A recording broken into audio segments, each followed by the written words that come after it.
Hallelujah. हमारे उद्धारकर्ता प्रभु यीशु मसीह के नाम में एक बार फिर से मेरे सभी सुनने वालों को जय मसीह की। आशा और विश्वास करता हूं कि मेरे सभी सुनने वाले मेरे उद्धारकर्ता प्रभु यीशु मसीह के नाम में आनंदित होंगे, खुश होंगे।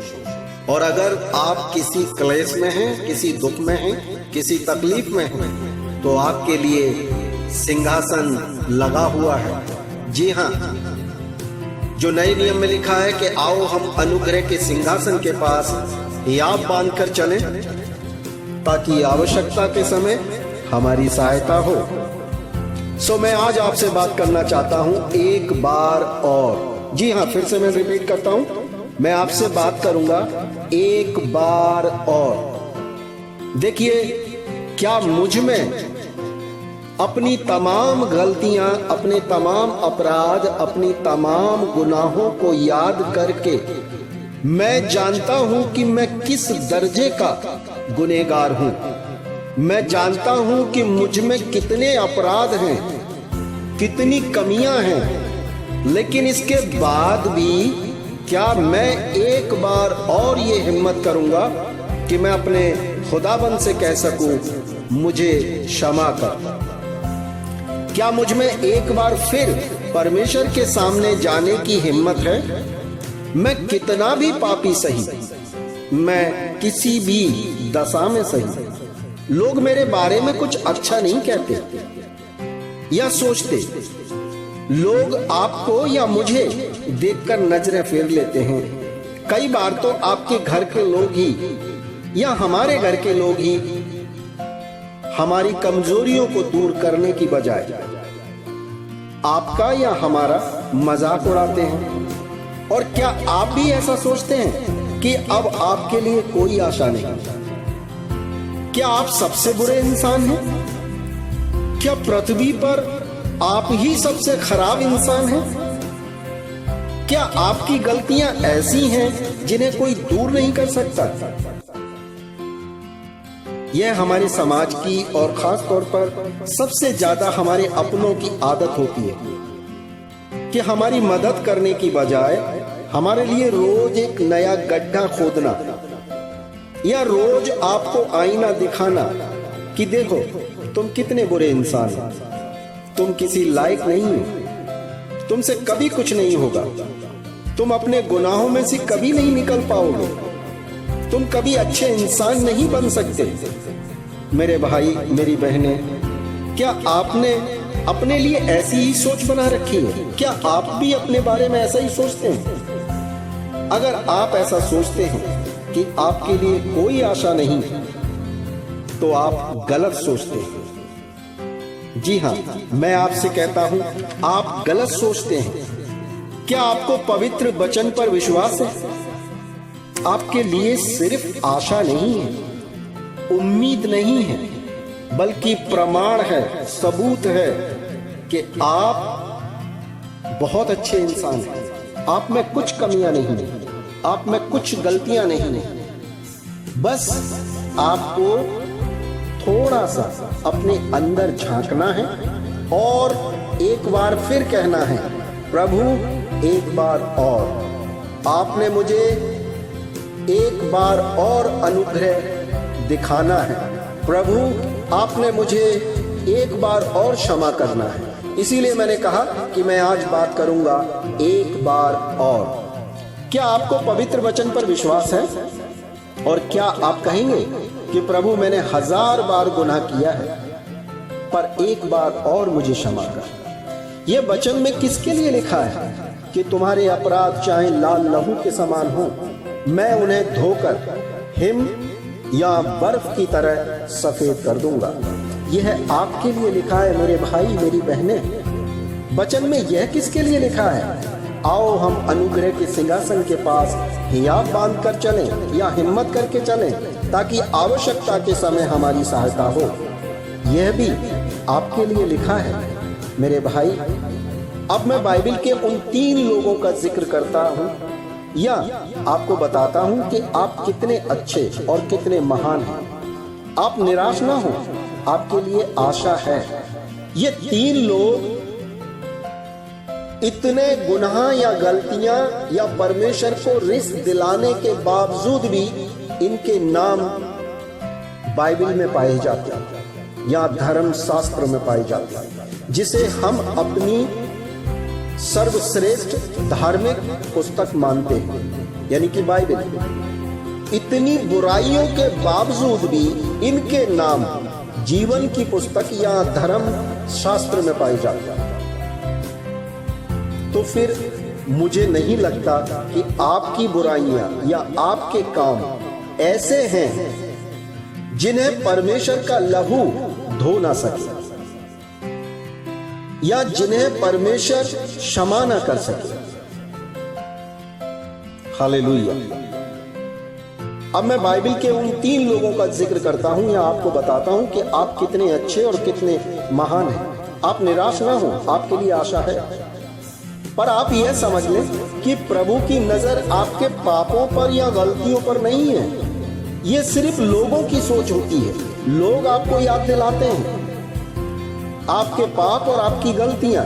परमेश्वर कभी आपको आपकी गलतियां याद नहीं दिलाते। शैतान ये चाहता है कि आप हमेशा अपने पापों को याद करते रहें, अपनी गलतियों को याद करते रहें। आप उनमें इस तरह से फंस जाएं कि परमेश्वर से दूर चले जाएं। उसकी ये योजना है, उसकी ये इच्छा है। वो यही चाहता है कि आप बाइबल ना पढ़ें, आप चर्च ना जाएं, आप अपने आप को दोहराते रहें कि आप दुनिया में सबसे बुरे इंसान। और इस तरह से शैतान अपनी योजना में सफल हो जाता है और परमेश्वर से आपको काट कर या अलग करके वो नाश करने के लिए ले जाता है। लेकिन जब आप अनुग्रह के सिंहासन के पास हियाब बांध कर आते हैं, मेरे भाई मेरी बहनें, परमेश्वर का वचन कहता है जब आप अनुग्रह के सिंहासन के पास आते हैं तब परमेश्वर संपूर्ण रीति से आपको क्षमा करने में सामर्थी हैं। हालेलुया। उनकी नजर या परमेश्वर की नजर आपके विचारों पर या आपके मन पर है, आपकी गलतियों पर या आपके पापों पर नहीं है। तो क्या आप मन से यह कहने को तैयार हैं कि प्रभु मुझ पर एक बार और अनुग्रह करें? क्या आप अनुग्रह के सिंहासन के पास आने को तैयार हैं? अगर आप तैयार हैं तो आइए अब वचन में चलते हैं और देखते हैं कि जो मैंने कहा है या जो मैं रिकॉर्ड कर रहा हूं या जो आप सुन रहे हैं, कोई कमी या कुछ मैं गलत तो नहीं कह रहा हूं, या आप में कितनी कमियां हैं या आप में कितनी गलतियां हैं। क्या वास्तव में आप सबसे खराब व्यक्ति हैं? क्या सच में आपके लिए कोई आशा नहीं? मेरे साथ आप पढ़ सकते हैं दूसरा इतिहास 33 अध्याय और आप ध्यान से सुने वचन 1। जब मनश्शे राज्य करने लगा तब वह 12 वर्ष का था। और उसके आगे मैं पढ़ता जाता हूं वचन 2, 4, 6, ये सारे मैंने आपके लिए ही नोट किए हैं। जब मनश्शे राज्य करने लगा तब वह 12 वर्ष का था। उसने वह किया जो यहोवा की दृष्टि में बुरा था, अर्थात उन जातियों के घिनौने कामों के अनुसार जिनको यहोवा ने इस्राएलियों के सामने से निकाल दिया था। वचन 4। और उसने यहोवा के भवन में वेदियां बनाई। वचन 6। फिर उसने हिन्नोम के बेटे की तराई में अपने लड़के वालों को होम करके या बलि करके चढ़ाया और शुभ और अशुभ मुहूर्तों को मानता और टोना और तंत्र मंत्र करता और ओझा और भूत सिद्धि वालों से व्यवहार रखता था। ये थे मनश्शे के काम। आगे वचन 7। और उसने अपनी खुदवाई हुई मूर्ति परमेश्वर के भवन में स्थापित की। वचन 9। और मनश्शे ने यहूदा और यरूशलेम के निवासियों को भटका दिया। मनश्शे न सिर्फ खुद भटके बल्कि उन्होंने लोगों को भी भटका दिया। या यह कहें कि जितने काम या दुष्टता राजा मनश्शे खुद करता था, वही सारी दुष्टता वह अपनी प्रजा को भी सिखाता था। और यह दुष्टता या बुराई कोई 1-2 वर्ष नहीं चली, पर पूरे 55 वर्षों तक राजा मनश्शे परमेश्वर के खिलाफ चलता रहा। और यहोवा परमेश्वर को गुस्सा दिलाता रहा। अब आप बताएं, क्या ऐसे व्यक्ति को क्षमा मिलनी चाहिए? क्या ऐसे इंसान के लिए कोई आशा है? और अगर राजा मनश्शे के लिए कोई आशा है, उम्मीद है, तो आपके लिए भी है। वचन 12 में लिखा है, तब संकट में पड़कर वह अपने परमेश्वर यहोवा को मानने लगा। फिर क्या हुआ? क्या परमेश्वर को कहना चाहिए, मनश्शे तुम सबसे बुरे इंसान हो, तुम्हें अब मेरी याद आई है, तुम्हारा नाम तो Guinness book of world record में आना चाहिए। 55 वर्षों तक तुमने मुझे रिस दिलाई या मुझे गुस्सा दिलाया। 55 वर्षों से तुम मेरे खिलाफ चलते रहे। तुमने मेरे पवित्र भवन की मूर्तियों की स्थापना की। हालेलुया। नहीं, परमेश्वर ने कोई शिकायत नहीं की,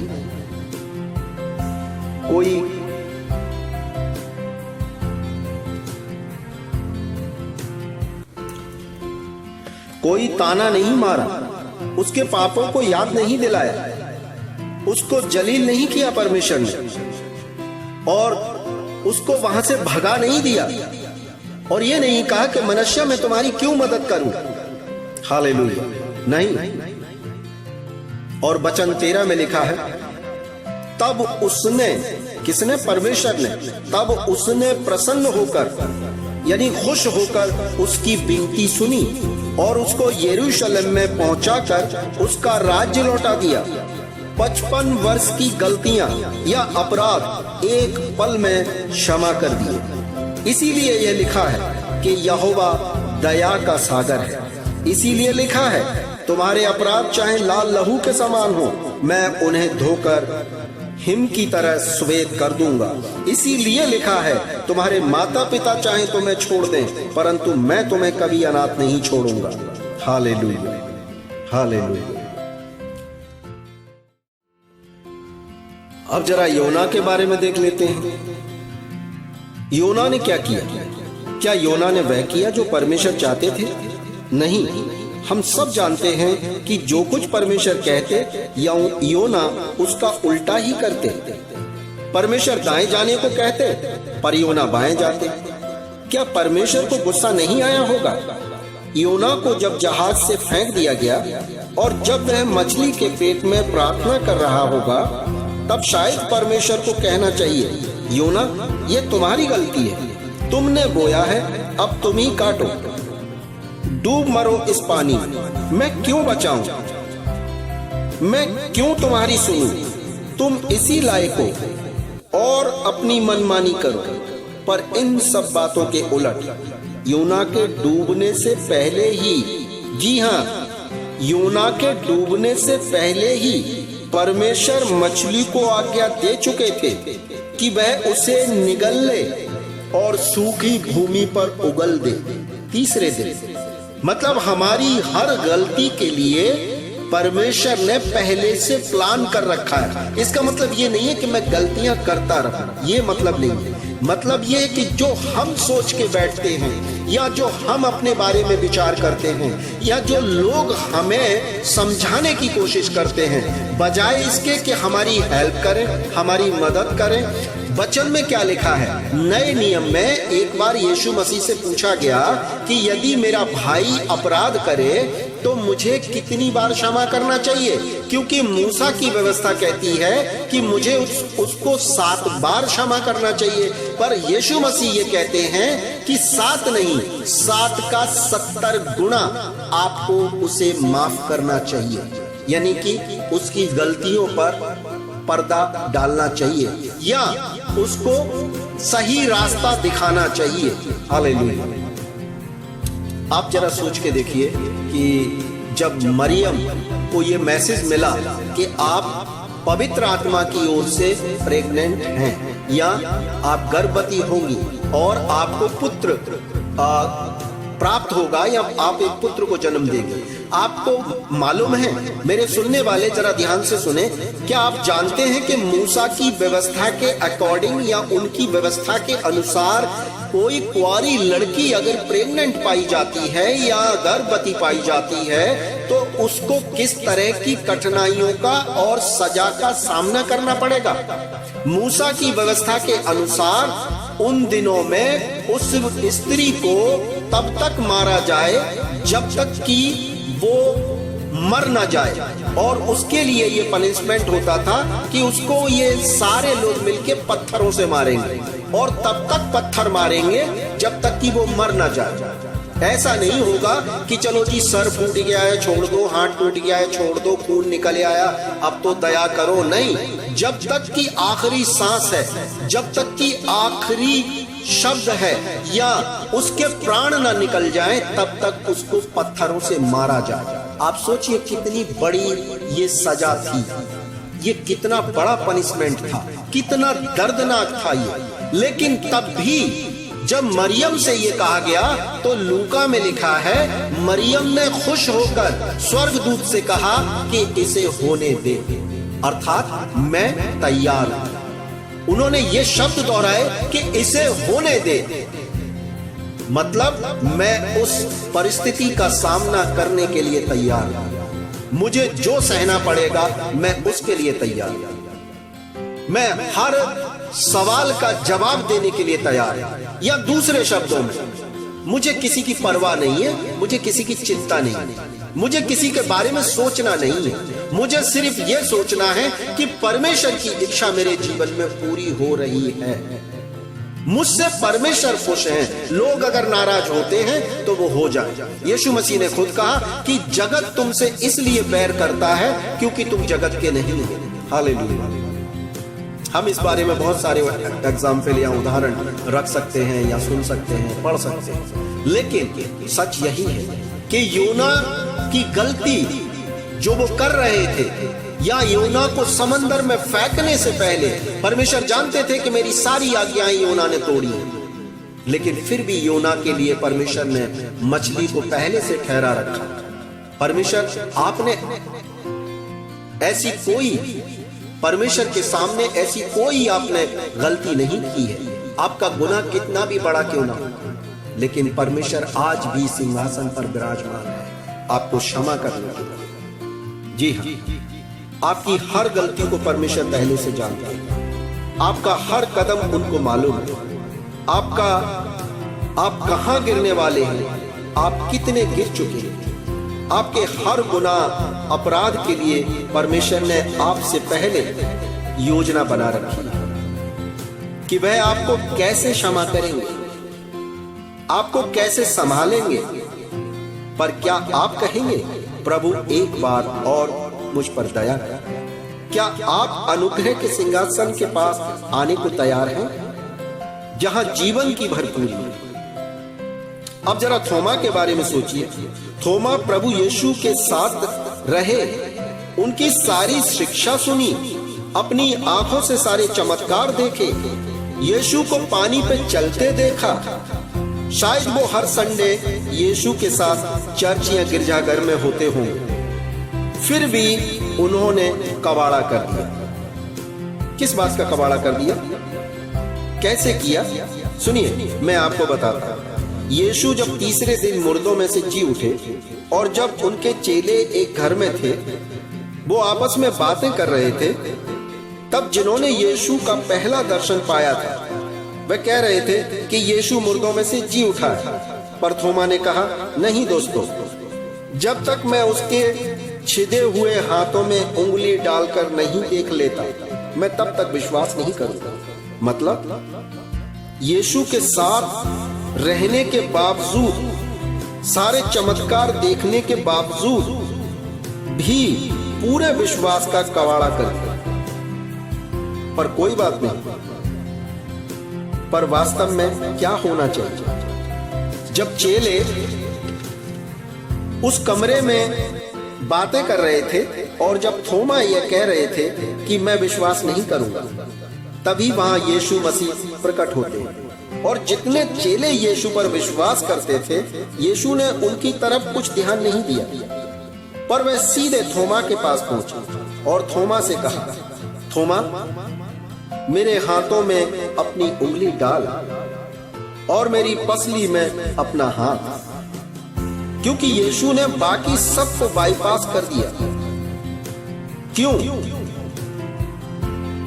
क्यों विश्वास करने वाले चेलों को धन्यवाद नहीं दिया? मतलब जो चेले यीशु मसीह पर अटूट विश्वास करते थे, जिन्हें मालूम था, जो यकीन कर रहे हैं कि हाँ यीशु मसीह जी उठे हैं, हाँ यीशु मसीह को मैंने देखा है। मतलब जो लोग यीशु मसीह के प्रति अटूट विश्वास रखे हुए हैं, यीशु मसीह ने उनकी तरफ देखा भी नहीं, उनको बाईपास कर दिया, उनकी तरफ कोई ध्यान नहीं दिया। क्यों विश्वास करने वाले चेलों को धन्यवाद नहीं दिया? मतलब यीशु मसीह, अच्छा, बहुत अच्छा है, तुम मुझ पर बहुत विश्वास करते हो। पर अविश्वासी थोमा के पास आए, जबकि उसने पूरी सेवा का कबाड़ा कर दिया था। मतलब जितने दिन वो यीशु मसीह के साथ रहे, सब बातों पर कहें अपने शब्दों में, तो उसने पानी फेर दिया। क्योंकि यीशु ने खुद कहा था, डॉक्टर मरीज के लिए जरूरी है, स्वस्थ या भले चंगे व्यक्ति के लिए नहीं। क्या अब भी आप कहेंगे कि आपके लिए कोई आशा नहीं? क्या अब भी आप समझते हैं कि आपकी कोई नहीं सुनेगा? क्या अब भी आपको लगता है आपकी सारी दुनिया में सबसे ज्यादा गुनहगार है या पापी है? तो याद रखिए, यह आपके लिए ही लिखा गया। तुम्हारे अपराध चाहे लाल लहू के समान हो, मैं उन्हें धोकर हिम की तरह सुबेद कर दूंगा। अंत में आप जरा सोचिए, मनुष्य ने 55 वर्षों तक गलतियां की और उसने कहा, प्रभु एक बार और मुझ पर अनुग्रह कर, और परमेश्वर ने अनुग्रह किया।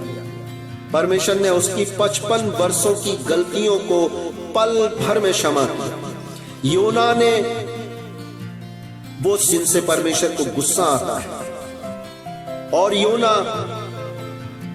परमेश्वर के सामने से भाग जाना चाहते थे, समंदर में डाल दिया गया। अपनी गलतियों का खामियाजा खुद योना को भुगतना चाहिए, क्योंकि उसने जो किया वो परमेश्वर के खिलाफ और अपनी मर्जी से किया। लेकिन तब भी परमेश्वर ने योना के लिए पहले से मछली को ठहरा रखा। थोमा ने यीशु मसीह के साथ जीवन बिताया, यीशु मसीह के साथ रहे, सारे चमत्कार देखे, सब कामों को देखा, लेकिन तब भी उसने विश्वास का कबाड़ा किया और उसने कहा कि जब तक मैं उसके छिले हुए हाथों में उंगली न डालूं। लेकिन इन बातों से यीशु मसीह को, हमारे पिता को कोई फर्क नहीं पड़ता। उन्हें फर्क पड़ता है कि हम कब उनके पास आना चाहते हैं। और अंत में आओ हम अनुग्रह के सिंहासन के पास हियाब बांधकर चलें, ताकि आवश्यकता के समय हमारी सहायता हो। हालेलुया, आमीन, आमीन, आमीन। खुदाबंद आपको, हमारा उद्धारकर्ता प्रभु यीशु मसीह, आपके परिवार को बहुत आयत का जीवन प्रदान करे। आपकी हौसला अफजाई, आपको हिम्मत दे कि आप एक बार फिर से परमेश्वर के सिंहासन के करीब आ सकें। यीशु मसीह के नाम।